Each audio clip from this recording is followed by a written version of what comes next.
Welcome back to the show, everybody. Check out these headlines. We've got Apex, Ripple's recent acquisition of Fortress Trust. Who are they and why did they acquire them? We're going to get into it. And the SEC, the big bad wolf. I tell you, the SEC files a brief and you're going to want to hear about it. Let's roll that beautiful intro.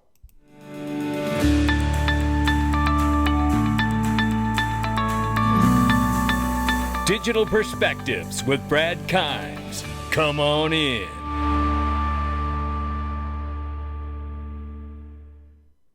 Welcome back to the show, everybody. You can follow us on Twitter and YouTube for exclusive content. Right now, $1.08 trillion market cap for crypto. The market is off by 0.5%. Bitcoin now 25,800 plus, 1633 and change for Ethereum. Tether market cap 83 billion plus. XRP is 50 cents right now, and we're up 1.3 on the 24-hour and 1.5 on the 7-day. Let's get started right here. Great news for Link2 as they announce key leadership promotions here. Joe Indoso, the former COO, is now named president of Link2. Patty Brewer will become the COO. I want to congratulate both of them and Link2 on all their success. They have grown so fast, now over a $440 million company in such a short time. I tell you, it's been impressive to watch. And I tell you what, a company can't be this great without great people. And that's exactly what you're seeing here. And they have to have great products. And Glint is one of them. And the CEO, founder of Glint, Jason Cousins right here, he says the debt ceiling crisis over. Far from it. The U.S. is racking up $13 billion in debt daily, with interest alone crossing $1 trillion per year. Oh my goodness gracious. It is time for financial sanity, and he's absolutely right. You can do it with Glint, and that's why I say with the U.S. facing $1 trillion in interest per year, bail-ins for banks are a very real thing. And at some point, all of this is going to come home to roost and the house of cards is going to come down, but you have the chance to be your own bank with Gold and Glint Pay. Click the link underneath the video and go get you some private equity on Link2 of Glint as well. I tell you, the opportunities out here right now are absolutely amazing. And when you're in a suppressed market, I just want to say, when a lot of people can realize, hey, we're going into a downturn, whether it's in a specific market like crypto or just overall economically. But the trick isn't to just save enough to get through the downturn. It's to put enough away so you can not only make it through the downturn, but invest in the things you believe in while you're in that downturn, because that is where real wealth is truly made. No doubt about that. To the builders who make it all possible, we are grateful for your work and your vision. There's no question about it. We'd say Wen said he had such a good time at Apex Dev Summit. 2 days, 3 days of nonstop joy, reunion, geek, knowledge, inspiration, and good vibes. Cheers to the builders. And you know what? Absolutely cheers to the builders. I, and digital asset investor as well, had the chance to attend Apex back in Las Vegas a year or two ago. And what a remarkable event it was, and the chance to meet so many developers with so many incredible ideas. I cannot wait to see what the next big thing is going to be from one of them. I'll tell you, that's why we had so many at XRP Las Vegas. It was just a remarkable experience to hear all of them talk. And then here we have Anthony Welfare says, our VP of CBDC engagement discussing the different use cases for CBDCs and how it will become the platform for hundreds of new use cases using digital money. That is the beauty here. Combine that with Apex and understand that there are going to be use cases that we can't even imagine, because as the digital world evolves, it's going to evolve by solving friction for the paper traditional markets and world. And that's great. But as we get into the digital world, there will be new hurdles that need to be overcome, and those use cases have yet to be revealed. And that is really going to be an amazing time to watch over the next, let's say, 5 to 10 years. Oh my goodness, I can't even imagine. But let's take a look right here. And actually, you know what? Before we do, I want to give you all of this. It's a minute. So take a listen to James Wallace, what he says. Hang on a minute. That wasn't a minute. All right, maybe a little. That was a trick. Was it a minute? Hi, my name is James Wallace, and this is Crypto in a Minute. This is a question I get asked all the time. It's the most important question when it comes to CBDC. Basically, there are three broad categories. There are wholesale CBDCs, which is really what banks will use to exchange money between themselves.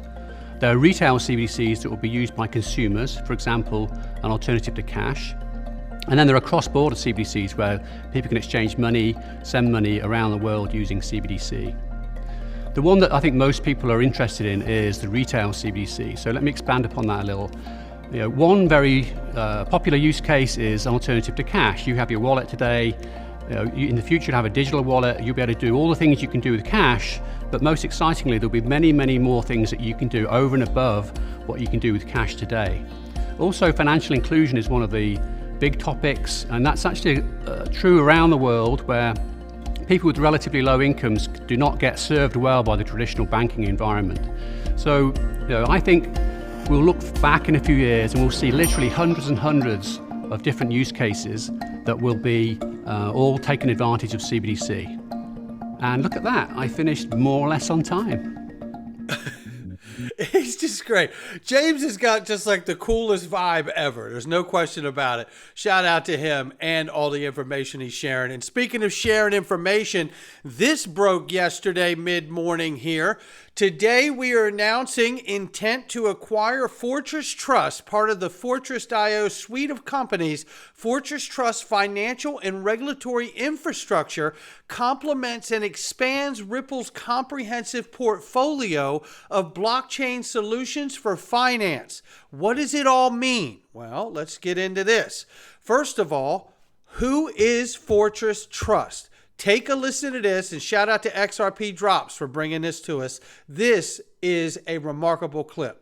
Strategies. All right, so Tom, let's start with you. What's Fortress Trust? So, Judy, Fortress Trust is a fully regulated, fully licensed, non-depository trust company. Come on. And we're part of a larger ecosystem that we call Fortress Blockchain Technologies. And under our umbrella, we have Fortress Wallet, which is a fully embeddable, white-labeled wallet. And we have Fortress NFT. So we're able to do your NFT minting. You combine that with Fortress Trust, and we are an innovative, full suite solution for Web3 infrastructure.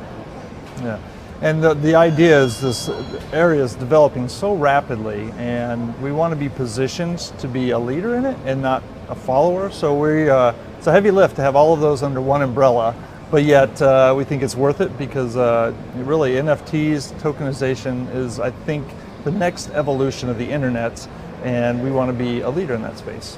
All right, now, Albert, a lot of your team have a regulatory background. Mm-hmm. So tell me, how does that impact the way you operate your business?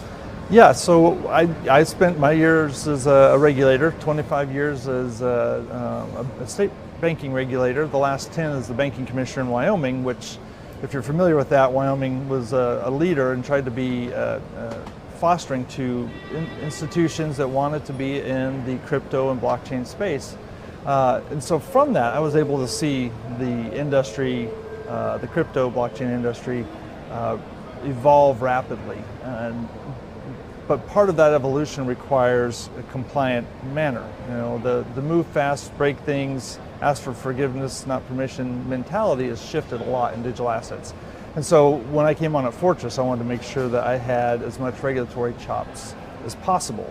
But I wanted to find team members that understood and know how to balance both innovation and regulation. You can't have one without the other. You either get yourself in trouble or you just freeze and don't get anywhere.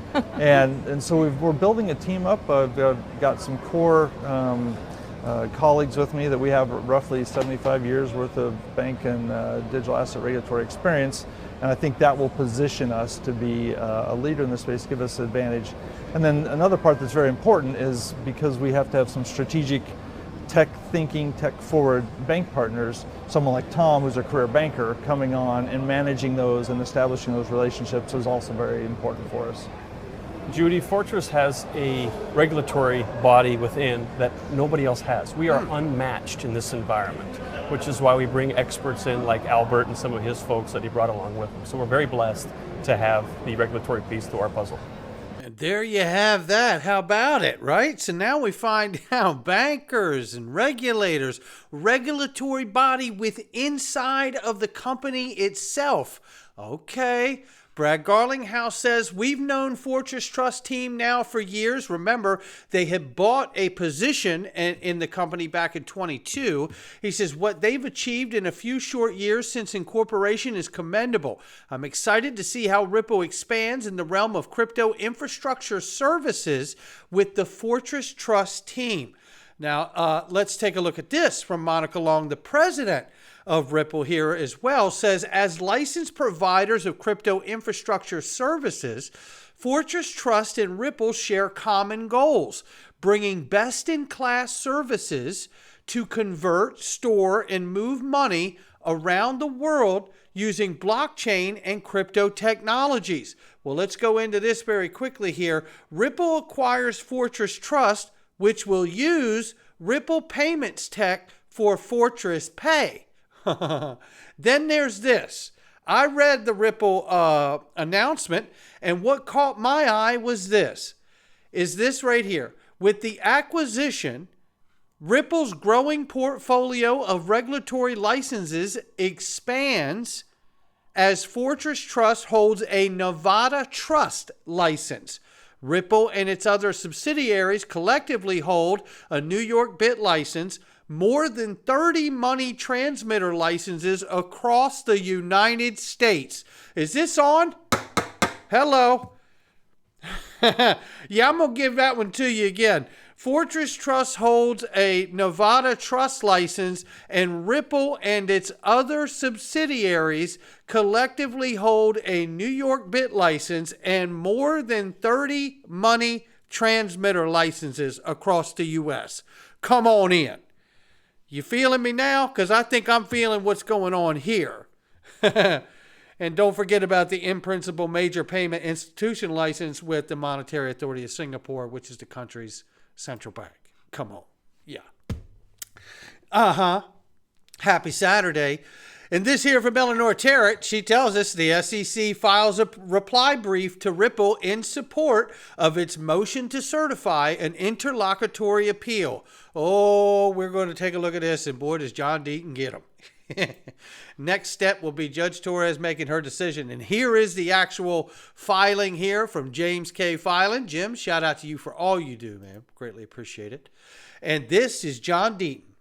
And he's going to break this down, and you know he's going to break it down the way you want it right here. He says, after a federal judge called the SEC hypocrites and publicly stated that they lack a faithful allegiance to the law, you would think lawyers like Paul Grewal and the Gerber Grewal, who is not Coinbase, but Gerber Grewal of enforcement of the SEC, the enforcement director, or senior SEC enforcement lawyer Jorge Tenrero would take pause, measure, and reevaluate how they are approaching, how they present the SEC's legal position. Nope.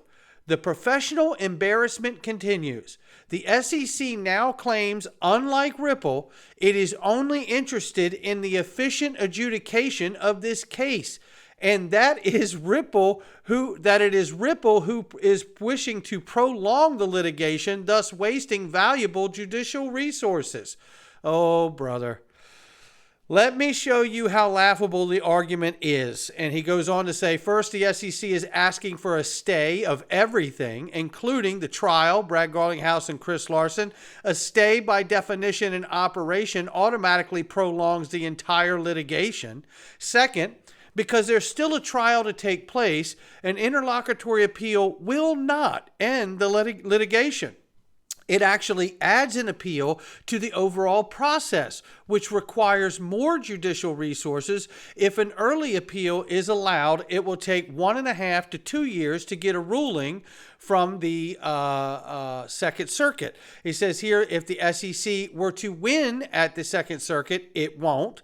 and the early appeal doesn't go directly to the Supreme Court, the case gets remanded to Judge Torres, who then applies the facts of the case to the Howey factors not yet analyzed. In other words, even if the Second Circuit disagrees with Judge Torres, analysis of Howey's third prong, the SEC does not win at summary judgment because she held the SEC didn't prove the third Howey prong, and all prongs must be satisfied.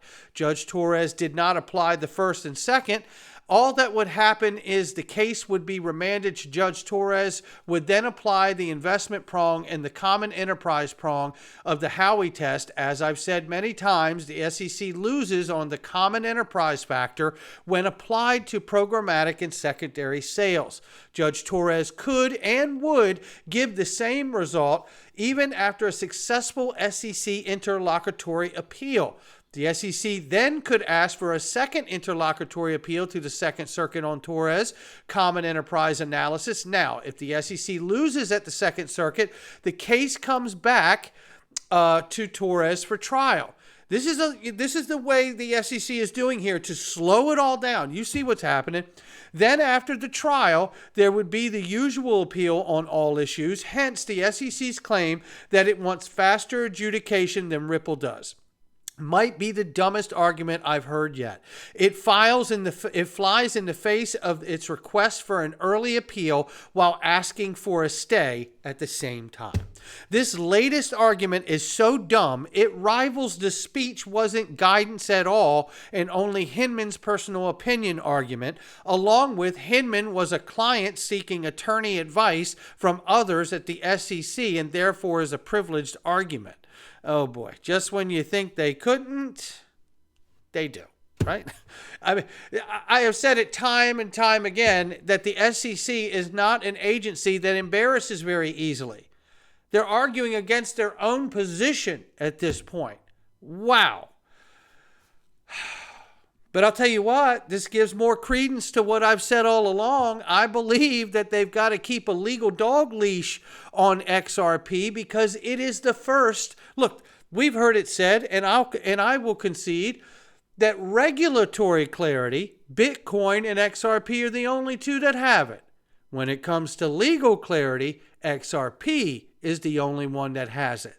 Now, with that being said, I think it would be in the government's best interest, as much as we don't like it, to put a legal dog leash on this through appeals, maybe all the way to the Supreme Court, as adoption continues for XRP, ensuring that if something were to go wrong with the first legal clarity of a digital asset that's not backed by any government of the world, goes the right way and doesn't infringe on the rest of the world and their money. Not financial advice from me or anyone else. It's just my digital perspectives. I'll catch all of you on the next one.